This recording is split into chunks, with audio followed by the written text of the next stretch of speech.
సంక్రాంతి కానుకగా జనవరి 12న రిలీజ్ అయిన బాలయ్య ప్రతిష్టాత్మక 100వ చిత్రం గౌతమిపుత్ర సాధకని బాక్స్ ఆఫీస్ ని షేక్ చేస్తుంది.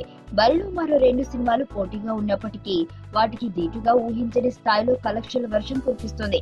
వీక్ డేస్ లలో డీసెంట్ వసూళ్లు రాబడుతూ వీకెండ్స్ లో ప్రభంజనం సృష్టిస్తుంది. రెండో వారాంతంలోనూ ఈ సినిమా అన్ని ఏరియాల్లోనూ సంతృప్తికరమైన కలెక్షన్ కలెక్ట్ చేసింది. దీంతో డిస్ట్రిబ్యూటర్లు చాలా హ్యాపీగా ఫీల్ అవుతున్నారు. ట్రేడ్ వర్గాల లెక్కల ప్రకారం ప్రపంచ వ్యాప్తంగా ఈ చిత్రం 11 రోజుల్లో 55.13 కోట్ల షేర్ కలెక్ట్ చేసింది. అందులో తెలుగు రాష్ట్రాల నుంచే ఈ సినిమా 38.68 కోట్లు కొల్లగొట్టింది. ఖైదీ నంబర్ 150, శతమానం భవతి సినిమాల పోటీ మధ్య కూడా ఈ చిత్రం ఈ రేంజ్ వసూళ్లతో దూసుకెళ్లడం నిజంగా విశేషంగా చెప్పుకోవచ్చు. ఈ చిత్రానికి అన్ని ఏరియాల నుంచి పాజిటివ్ రిపోర్ట్స్ రావడం వల్లే ఇలా భారీ పోటీలోనూ కలెక్షన్ వర్షం కురిపిస్తోందని ట్రేడ్ నిపుణులు చెబుతున్నారు.